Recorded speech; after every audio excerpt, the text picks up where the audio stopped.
Hi everyone, welcome to Back Benchers Physics. मेरा नाम है शिवांगी एंड सिलेबस कंप्लीट करने के बाद हमने स्टार्ट कर दी है रिवीजन। तो फर्स्ट रिवीजन सेशन में मैंने बहुत इंपॉर्टेंट टॉपिक्स कराए थे जिसके बहुत हाई चांसेस है पूछे जाने के। एंड आज पार्ट 2 में मैं आपको और भी ज्यादा इंपॉर्टेंट टॉपिक्स कराने वाली हूँ, तो अपनी नोटबुक एंड पेन निकाल के बैठ जाओ। अगर आपको वो डेरिवेशन या डेफिनेशन आती है तो वीडियो को पॉज करो एंड लिखो, ठीक है। 2 बार तो लिखनी ही लिखनी है। डेफिनेशन है तो 2 बार, डेरिवेशन है तो उसको 3 बार लिखना ही है। डायग्राम बनाना है बहुत अच्छे से। अगर नहीं आती है तो वीडियो को देखो, वीडियो देखने के बाद उसको वीडियो को पॉज करो एंड लिखो, ठीक है। फिर मैच करो कि मैंने जो बताया है आपको वो एक भी कॉन्सेप्ट, एक भी कुछ भी चीज मिस नहीं होनी चाहिए आपकी। ऑलराइट, अभी टाइम है, पढ़ लोगे तो बहुत अच्छे मार्क्स आ जाएंगे। अगर ये 4-5 दिन भी आपने वेस्ट कर दिए तो भाई 20 फरवरी को तो जो होगा देखा जाएगा, है ना। बहुत इंपॉर्टेंट टॉपिक्स मैं कराने वाली हूँ। बहुत डेरिवेशन करेंगे, ट्रांसफॉर्मर पढ़ेंगे, रिफ्रैक्शन पढ़ेंगे कि प्रिज्म से क्या होती है, फॉर्मूला डिराइव करके दिखाऊंगी। नहीं आता तो दोबारा करो, ठीक है। आता है तो रिवाइज करो। एंड सबसे पहले चैनल सब्सक्राइब कर दो and let's start the video. और नोट्स बनाने की जरूरत नहीं है आपको, डिस्क्रिप्शन में मिल जाएंगे अगर आपके पास नोट्स नहीं है, ठीक है। नोट्स नहीं बनाने हैं, चलो। सबसे पहले जो हम टॉपिक करने वाले हैं रिवीजन का आज का, वो है ट्रांसफॉर्मर्स। बहुत ज्यादा इंपॉर्टेंट टॉपिक है, ठीक है। पूछा ही जाता है एंड आपके पेपर में आपको दिखेगा ही दिखेगा एक क्वेश्चन ट्रांसफॉर्मर का। तो सबसे पहले तो ट्रांसफॉर्मर होते क्या है।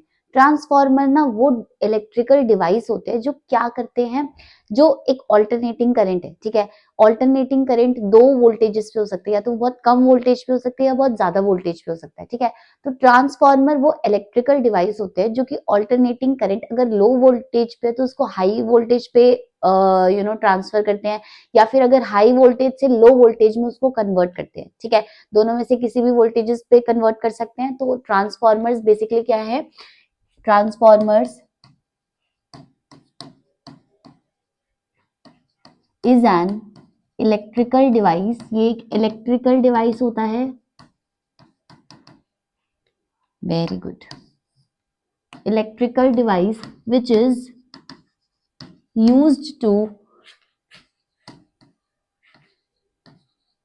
convert alternating current at low voltage into high voltage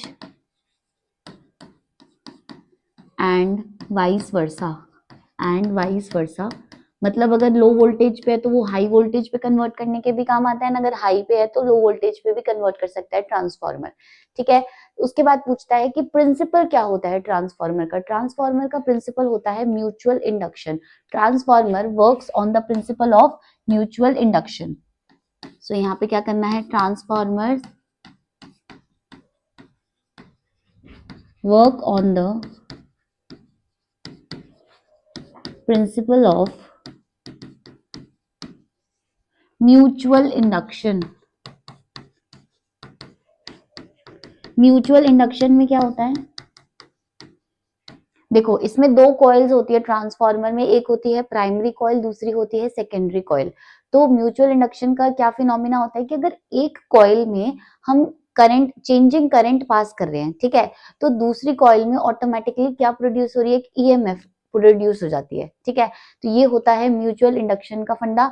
अब ट्रांसफॉर्मर म्यूचुअल इंडक्शन के प्रिंसिपल पे काम करता है। तो ट्रांसफॉर्मर का 2 कॉइल होंगी उसके पास, एक होगी प्राइमरी कॉइल और एक होगी सेकेंडरी कॉइल। तो आपको डेफिनेशन समझ आ गई, लर्न हो गई डेफिनेशन, इसका प्रिंसिपल समझ आ गया। अब हम करते हैं कि कितने टाइप के ट्रांसफॉर्मर होते हैं। तो there are 2 type of transformer, first is step up transformer and second one is step down transformer. तो कुछ नहीं होता, बस इसमें जो कॉइल्स होती है उनमें नंबर ऑफ टर्न्स का डिफरेंस होता है, जिससे एक स्टेप अप बन जाता है, एक स्टेप डाउन ट्रांसफॉर्मर बन जाता है। तो देयर आर, यहाँ पे मैं लिख रही हूँ, there are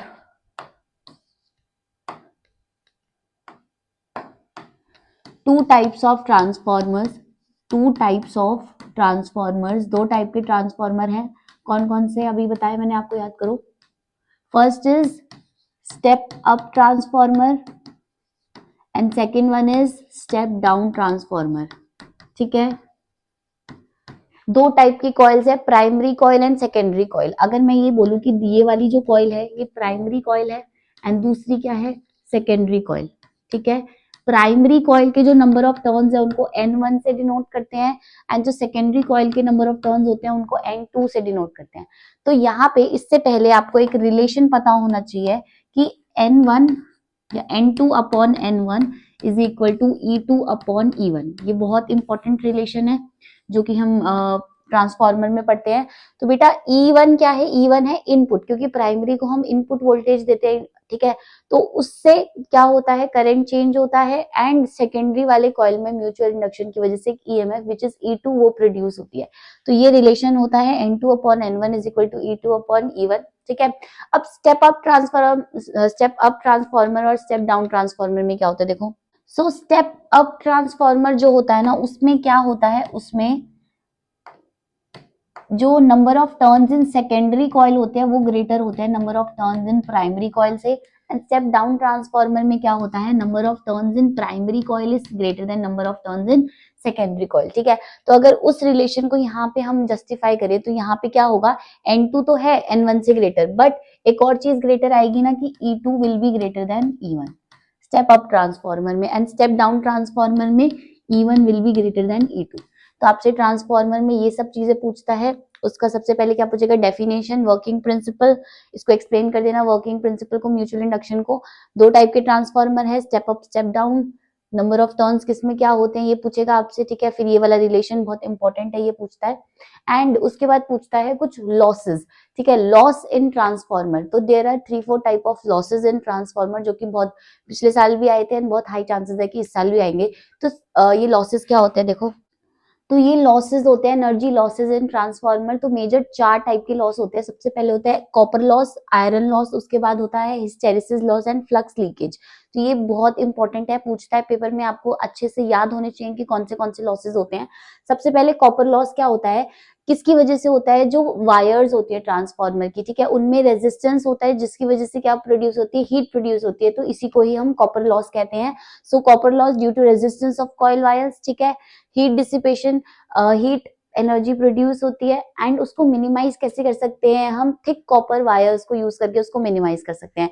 second, iron loss होता है। आयरन लॉस का मतलब induced current in iron core. जो हमारा ट्रांसफार्मर होता है उसके कोर में क्या होता है? एक करंट इंड्यूस होता है जिसकी वजह से हीट प्रोड्यूस होती है एंड हीट जनरेशन। और इसको कैसे हम मिनिमाइज कर सकते हैं इस लॉस को? लेमिनेटेड कोर यूज करके। तो ये दो टाइप की लॉस है, बहुत इंपॉर्टेंट है। आपसे कुछ और नहीं पूछेगा, ठीक है, बस ये डेफिनेशन पूछेगा इनकी, पहले तो नाम ही पूछेगा। अगर 2 नंबर का क्वेश्चन है तो आपको कुछ नहीं करना है, आपको सबके नाम लिखने हैं और आपको थोड़ा थोड़ा उनके बारे में एक्सप्लेन करना है, ठीक है, ज्यादा डिटेल में नहीं जाना है, इतना ही पूछता है। हिस्टेरिसिस लॉस है, ठीक है, जो मैग्नेटाइजेशन साइकिल्स होती है, जैसे एक करंट प्रोड्यूस हुआ, इंड्यूस करंट प्रोड्यूस हुआ, ठीक है, तो करंट प्रोड्यूस होता है तो वहां पे क्या होता है? मैग्नेटिक फील्ड प्रोड्यूस होती है। तो ये बहुत सारी साइकिल्स होती है ट्रांसफार्मर में, तो जिसकी वजह से हिस्टेरिसिस लॉस होता है। And then is flux leakage. Flux leakage का मतलब जो दोनों कॉइल्स हैं उनमें फ्लक्स ट्रैवल कर रहा है, ठीक है, तो कुछ फ्लक्स क्या होता है? वो लीक हो जाता है जिसकी वजह से फ्लक्स लीकेज जो है हमारा एक टाइप का लॉस है। तो ये 4 लॉसेस बहुत ज्यादा इंपॉर्टेंट है, इनको लर्न कर ही लो, अभी ही कर लो लर्न, ठीक है, एंड बार बार इसको रिवाइज करो। नेक्स्ट टॉपिक पे चलते हैं। ट्रांसफार्मर वाला टॉपिक कंप्लीट हो गया है हमारा। हमने डेफिनेशन पढ़ ली, हमने इसका प्रिंसिपल पढ़ लिया, हमने एक फॉर्मूला लर्न कर लिया, हमने 2 टाइप के ट्रांसफार्मर देख लिए एंड हमने एनर्जी लॉसेस देख लिए, ठीक है। नेक्स्ट टॉपिक पे चलते हैं अब। नेक्स्ट टॉपिक है refraction of light through a glass prism. Very very very important. इसका जो फॉर्मूला है बहुत ज्यादा इंपॉर्टेंट, न्यूमेरिकल आता ही है। ये डेरिवेशन तो एग्जैक्ट पूछता है 3 मार्क्स में, तो बहुत ज्यादा इंपॉर्टेंट है। हो सकता है 5 मार्क्स में पूछे, 3 मार्क्स में डेरिवेशन पूछे एंड 2 मार्क्स में आपसे एक न्यूमेरिकल पूछ ले उसी फॉर्मूला से रिलेटेड। तो इस पूरी की पूरी जो डेरिवेशन है, जो हमारे पास फॉर्मूला आता है रिफ्रैक्टिव इंडेक्स और एंगल ऑफ डेविएशन के, एंगल ऑफ मिनिमम डेविएशन के बीच में, उसको डेराइव कैसे करते हैं? बहुत इजी डेरिवेशन है, ठीक है, कुछ भी रॉकेट साइंस नहीं है, बस 2-3 कॉन्सेप्ट लगने हैं। एंगल सम प्रॉपर्टी क्वाड्रिलेटरल की लगेगी और ट्राइंगल की लगेगी, बस और कुछ भी नहीं लगेगा, ठीक है। ध्यान से सुनना, इसका डायग्राम समझना है बहुत अच्छे से कि इसके डायग्राम में क्या है। तो एक ग्लास प्रिज्म है, ठीक है, ट्राइंगल शेप का ग्लास प्रिज्म है। अब यहाँ पे एक लाइट हमने क्या करी? इंसिडेंट कर दी। तो ये जो लाइट आपको दिख रही है ये इंसिडेंट करी, तो ये क्या हो गई? इंसिडेंट रे हो गई, सिंपल। यहाँ पे हमने क्या कर दिया? एक नॉर्मल बनाया, ठीक है, एक नॉर्मल बना दिया यहाँ पे। तो एंगल जो इंसिडेंट रे का एंगल नॉर्मल के साथ होता है वो क्या होता है? आई। और इस पॉइंट को नाम दे दिया क्यू, ये पॉइंट है क्यू, ठीक है। ये नॉर्मल बनाया हमने यहाँ पे। अब लाइट जब रेयरर से डेंसर जाती है तो क्या करती है? टुवर्ड्स द नॉर्मल बेंड होती है। हो गई बेंड टुवर्ड्स द नॉर्मल। तो यहाँ इसको जाना कैसे चाहिए था? सीधा जाना चाहिए था। तो इसका जो एग्जैक्ट पाथ है वो कैसा होना चाहिए था? ऐसा। दूसरे कलर से बनाते रुको, ऐसा, सीधा, ये होना चाहिए था इसका पाथ, ठीक है, बट ये यहाँ पे बेंड हो गई टुवर्ड्स द नॉर्मल। अब जब ये जा रही है टुवर्ड्स द नॉर्मल, तो यहाँ ये जो ये वाला इंटरफेस है इस पे स्ट्राइक हुई, ठीक है। अब यहाँ पे एक नॉर्मल बना दिया हमने, तो ये दूसरा नॉर्मल है। अब जब डेंसर से रेयरर जा रही है तो अवे द नॉर्मल बेंड होती है, ठीक है, तो ये away from the normal bend हो गई। अगर हम इस लाइन को पीछे ड्रॉ कर दे, अब एंगल ऑफ डेविएशन ध्यान से सुनना, अगर इस लाइन को हम पीछे ड्रॉ कर दे ऐसे करके, ठीक है, और इसको और स्ट्रेट कर दे, तो जो ये वाला एंगल होता है ना, ये वाला एंगल डेल्टा, ये एंगल होता है एंगल ऑफ डेविएशन। ये एंगल क्या होता है? एंगल ऑफ डेविएशन डेल्टा होता है। अब इसके बीच में कुछ फॉर्मूला हमें डिराइव करने हैं, वो फॉर्मूला समझते हैं कि कैसे आएंगे। यहाँ पे देखो, अब ध्यान से देखना, ये वाला जो पॉइंट है इसको कुछ भी नेम कर देते हैं, एम नेम कर देते हैं इसको, डन। तो सबसे पहले यहाँ पे क्वाड्रिलेटरल बन रहा है और एक ट्रायंगल बन रहा है। तो सबसे पहले क्वाड्रिलेटरल देखो, देखो ए Q N are, A Q N are एक क्वाड्रिलेटरल है, ठीक है। ये जो एंगल ए है ये है एंगल ऑफ प्रिज्म, इसका भी बहुत ज्यादा इंपॉर्टेंट रोल है, तो ध्यान रखना है इसको। तो ये जो हमारा, यहाँ पे मैं इसको इधर करती हूँ इस तरफ, ये जो हमारा क्वाड्रिलेटरल बन रहा है ए क्यू एन आर, सबसे पहले इस पे ध्यान दो। तो यहाँ पे मैं लिख रही हूँ इन, इसको थोड़ा अगर नहीं कर सकते हैं यहाँ पे, चलो यहीं पे लिख देते हैं। क्या है यहाँ पे सबसे पहले, सबसे फर्स्ट स्टेप क्या है हमारा इस डेरिवेशन को करने का? इन क्वाड्रिलेटरल, जो हमारा क्वाड्रिलेटरल है, क्या नाम है? ए Q N are, A Q N are. इसमें देखो क्वाड्रिलेटरल में क्या होता है कि जो ऑपोजिट एंगल्स होते हैं ना, उनका सम होता है 180 डिग्री। तो यहाँ पे एक एंगल ये है ए और दूसरा एंगल क्या है? Q N R. तो इनका जो सम होगा वो कितना होगा? 180 डिग्री। तो मैं यहाँ पे लिख रही हूँ कि angle A plus angle Q N R is equal to 180 degree, ठीक है। उसके बाद आप एक ट्राइंगल देखो, इन ट्राइंगल, ये वाला ट्राइंगल देखो, क्यू एन आर ट्राइंगल देखो, Q N R, Q N R, दिख गया आपको ये वाला ट्राइंगल? अब इस ट्राइंगल में जो एंगल सम प्रॉपर्टी होती है वो क्या होती है कि ट्राइंगल के तीनों एंगल्स का सम कितना है? 180 डिग्री होता है ना। तो ट्राइंगल के तीनों एंगल्स कितने हैं? एक ये वाला एंगल, ये दूसरा एंगल, ये थर्ड एंगल। इसका नाम क्या होगा? इसको तो आर ही लिख सकते हैं, या फिर इसका चलो नाम ही लिख देते हैं। तो उस वाले का नाम क्या होगा? Angle R Q N, plus इस वाले एंगल का नाम angle Q N R, plus इस वाले एंगल का नाम angle N R Q, angle N R Q. ये क्या है? 180 डिग्री एंगल सम प्रॉपर्टी। तो यहाँ पे आर क्यू एन एंगल कितना है? R, plus N R Q कितना है? आर डैश, आर स्क्वायर क्यों लिख दिया मैंने? R dash, plus angle Q N R कितना है? उसको अभी क्यू एन आर ही रहने दो। ये कितना है? 180 डिग्री, ठीक है। अब यहां से देखो एंगल क्यू एन आर कितना आ रहा है? 180 माइनस ए, यहां से अगर हम लेंगे तो एंगल क्यू एन आर कितना है? 180 डिग्री माइनस एंगल ए। तो यहाँ पे पुट कर दो R plus R dash plus 180 degree minus A is equal to 180 degree. ये 180 से 180 कैंसिल, ये ए इधर चला जाएगा यहाँ पे। तो यहाँ पे देखो हमारा एंगल ए किसके इक्वल आ जाएगा? R plus R dash is equal to angle A, ठीक है, यहाँ पे एंगल आएगा। तो ये हमारी फर्स्ट इक्वेशन हो गई। तो बहुत सिंपल था, पहले हमने क्वाड्रिलेटरल लेना है, उसमें हमने ऑपोजिट एंगल्स को 180 के इक्वल रखना है, ठीक है। उसके बाद हमने ट्राइंगल लेना है, ट्राइंगल में एंगल सम प्रॉपर्टी लगानी है। एंगल सम प्रॉपर्टी लगाने के बाद हमारे पास ये रिलेशन आएगा, angle A is equal to R plus R dash. समझ गए? इसके बाद देखो क्या करना है हमें, अब हमें लगानी है एक्सटर्नल एंगल प्रॉपर्टी। तो ये दो प्रॉपर्टीज तो हमें पता थी, है ना। अब हम लगाएंगे एक्सटर्नल एंगल प्रॉपर्टी। कैसे लगाएंगे एक्सटर्नल एंगल प्रॉपर्टी? ध्यान से देखो, हमारे पास एक्सटर्नल एंगल प्रॉपर्टी बेसिकली क्या होती है कि अगर ये एक ट्राइंगल है, ठीक है, और ये हमारी एक साइड है दूसरी, तो ये if this angle is A, this angle is B and this angle is C, तो एक्सटर्नल एंगल प्रॉपर्टी मतलब जो एक्सटर्नल एंगल है वो ऑपोजिट एंगल्स जो होते हैं उनके सम के इक्वल होते हैं। ये एक्सटर्नल एंगल प्रॉपर्टी है। अब यहाँ पे भी इस ट्राइंगल में भी एक्सटर्नल एंगल प्रॉपर्टी लगाओ फटाफट से। देखो डेल्टा जो एंगल ऑफ डेविएशन है वो किसके इक्वल होगा? किन एंगल्स के सम के? ये this angle plus this angle, यही होगा। तो इस एंगल का नाम क्या है? एम क्यू आर, एंड इस एंगल का नाम क्या है? M R Q. डेल्टा यहाँ पे मैं लिख रही हूं फ्रॉम एक्सटीरियर एंगल या external angle, exterior angle property जो हमारा डेल्टा होगा वो किसके इक्वल होगा, this angle plus this angle. तो इसका नाम क्या है, angle M Q R plus angle, इसका नाम क्या है, M R Q, M R Q. समझ गए, ठीक है। अब यहाँ पे देखो इन एंगल्स की वैल्यू कैसे हम निकालेंगे। ये पूरा का पूरा एंगल है हमारा आई, दूसरे कलर से ड्रॉ करते हैं। ये एंगल है आई, तो ये पूरा एंगल कितना होगा, आई ही होगा। ये एंगल आई डैश है, तो ये पूरा एंगल कितना होगा, आई डैश होगा, ठीक है, vertically opposite angle. So this angle will be I minus R, ठीक है, and this angle will be I dash minus R, ठीक है। तो यहां से हमने ये एंगल निकाल लिया। अब इनकी वैल्यू पुट कर दो यहाँ पे। तो एंगल एम क्यू आर किसके इक्वल आ रहा है बेटा, delta is equal to angle M Q R is M Q R I minus R के इक्वल आ रहा है, प्लस एम आर क्यू किसके इक्वल आ रहा है, I dash minus R dash, यहाँ पे डैश होगा, ठीक है। तो यहां से हम डेल्टा को, ये आई वाली टर्म्स को अलग लिख देते हैं, प्लस आर, यहां से माइनस साइन कॉमन ले लो या तो,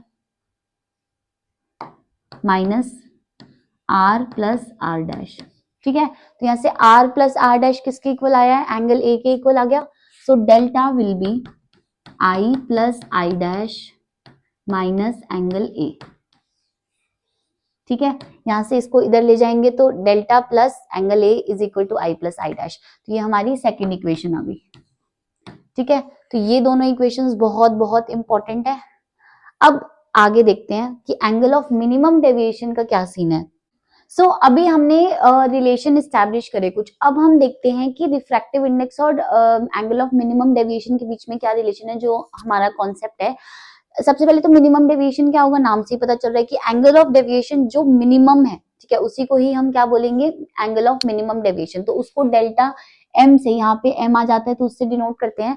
अब इसकी कुछ स्पेशल कंडीशन होती है for delta is equal to delta M. मतलब जब angle of deviation, angle of minimum deviation होता है ना, मतलब मिनिमम डेविएशन पे जो दो कंडीशंस होती हैं, आई जो होता है वो आई डैश के इक्वल होता है, एंड आर किसके इक्वल होता है, आर डैश के इक्वल होता है। मतलब अभी यहाँ पे हमने जो ये आई लिया था, ये आई आई डैश के इक्वल होता है एंड आर आर डैश के इक्वल होगा, ठीक है। तो ये दोनों फॉर्मूलाज जो हैं उनको मैं लिख रही हूँ यहाँ पे। सो जो एंगल ए था हमारा, एंगल ए वो क्या था, आर प्लस आर डैश, तो वो क्या बन जाएगा अगर दोनों इक्वल हो गए, तो angle A will be R plus R, ठीक है। तो angle A will be 2r, right. तो यहां से जो हमारा r हो गया वो कितना आ गया, एंगल a बाय 2, यही बन गया, ठीक है। ये क्यों निकाल रहे हैं, अभी स्नेल्स लॉ में यूज करेंगे इसलिए निकाल रहे हैं।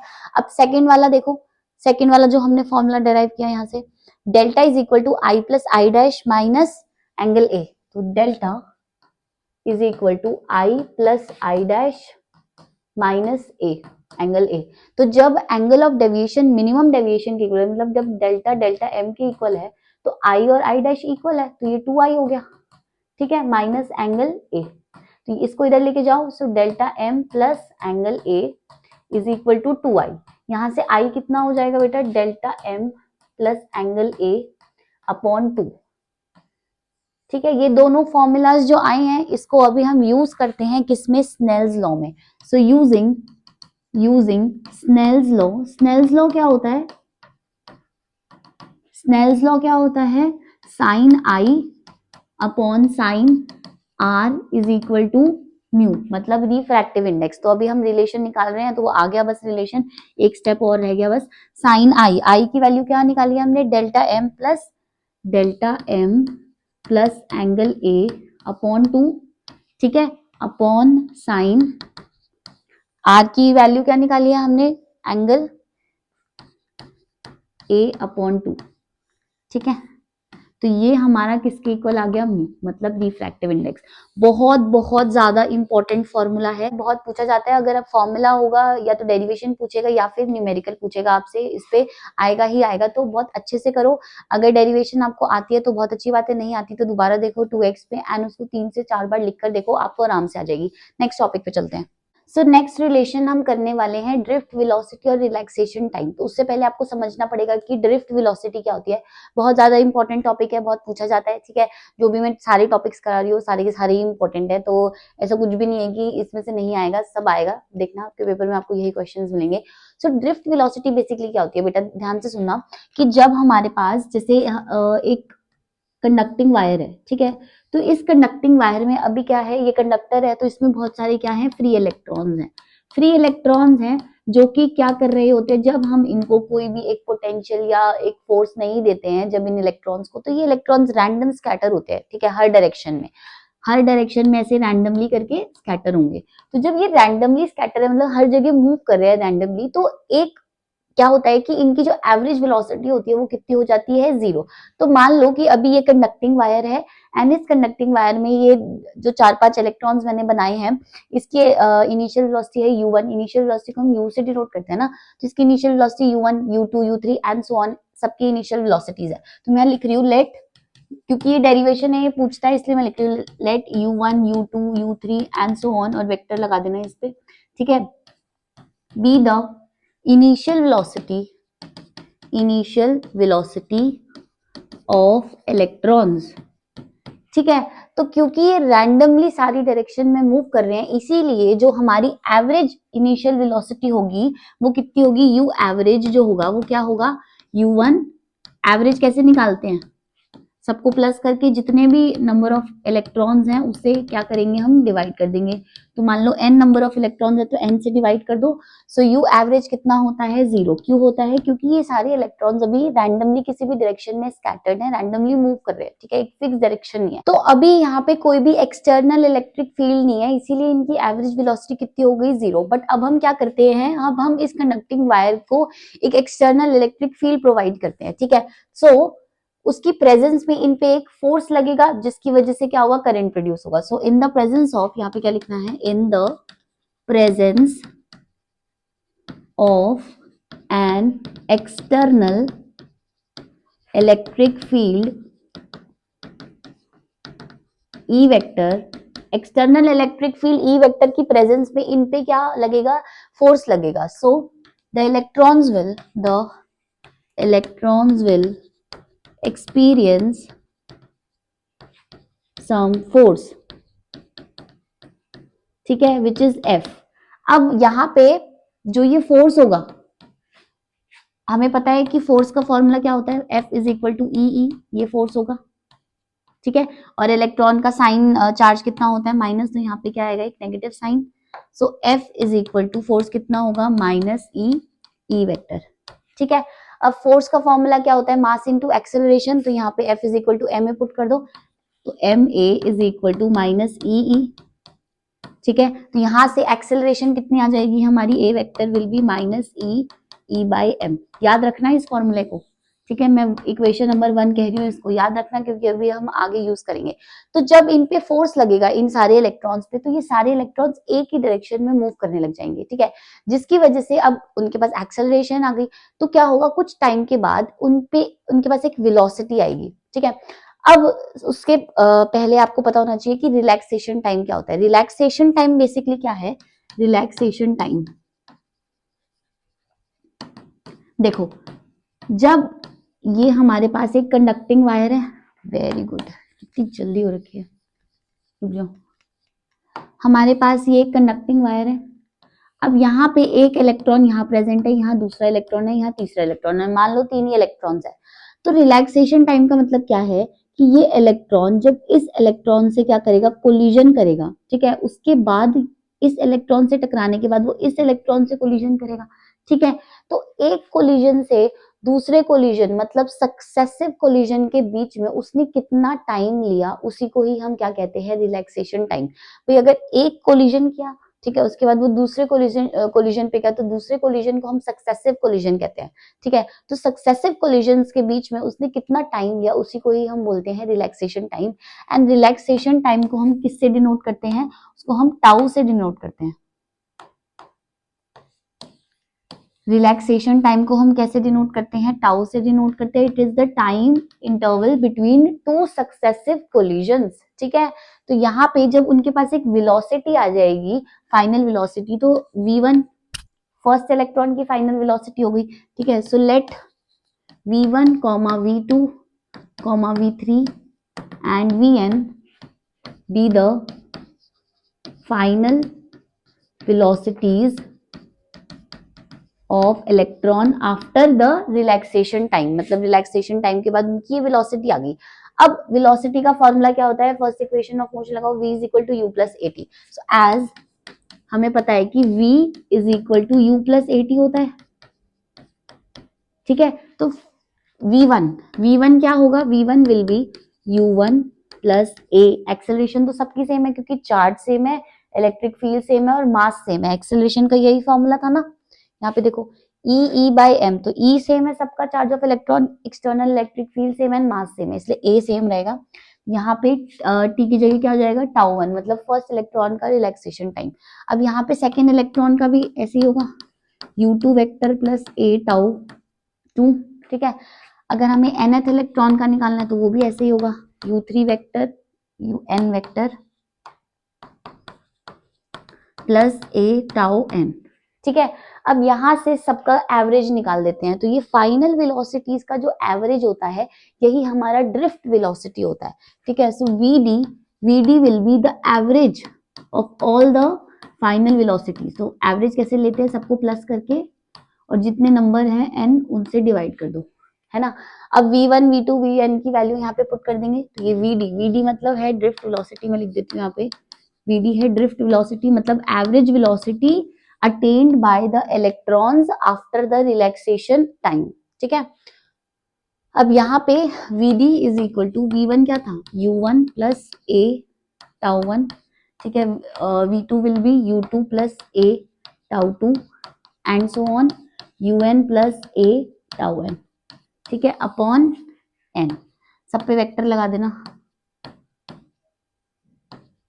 अब यहां से u वाली टर्म्स एक साथ ले लो एंड एक्सेलरेशन और टाउ वाली टर्म्स एक साथ ले लो, तो यहाँ पे vd will be u1 plus u2 plus un upon n तो डिनोमिनेटर में जाएगा, ठीक है। इसके भी और दूसरी वाली टर्म की भी, प्लस a सब में कॉमन है, a बाहर आ जाएगा। So tau 1 plus tau 2 plus tau 3 and up to tau n upon n, ठीक है। यहाँ पे वेक्टर लगा दो। तो ये अभी हमने सबसे पहले क्या देखा कि एवरेज जो होता है इनिशियल वेलोसिटीज का वो कितना होता है बेटा, वो होता है 0। तो यहाँ से vd विल बी, ये तो 0 हो गया, प्लस a, ठीक है। ये a, ये सब चीज क्या होगी, जो रिलैक्सेशन टाइम का एवरेज, तो टाउ आ जाएगा ये, ठीक है, टाउ एंड एक्सेलरेशन की वैल्यू पीछे से यहाँ पे पुट कर दो। सो vd विल बी, अरे यार, vd विल बी, एक्सेलरेशन की वैल्यू क्या थी, ई टाउ बाय एम, ठीक है। माइनस साइन लगा दो अगर आपको लगाना है तो ये हमारा क्या हो गया, drift velocity in terms of relaxation time. VD and tau के बीच में बहुत इंपॉर्टेंट है, पूछा जाता है, ठीक है। अच्छे से डेरिवेशन देखो एंड 2 से 3 बार इस डेरिवेशन को लिखकर देखो, जो पीछे डेरिवेशन कराई थी उसको भी लिखकर देखो, ठीक है। तो ये 2-3 बहुत इंपॉर्टेंट कॉन्सेप्ट, बहुत इंपॉर्टेंट टॉपिक्स थे जो मैंने आपको आज कराए, बहुत मोस्ट इंपॉर्टेंट है, बहुत हाई चांसेस है पूछे जाने के, तो अच्छे से करो। एंड अगर वीडियो पसंद आया तो please like share and subscribe. Next video में और भी अच्छे अच्छे इंपॉर्टेंट टॉपिक्स लेके आती हूँ।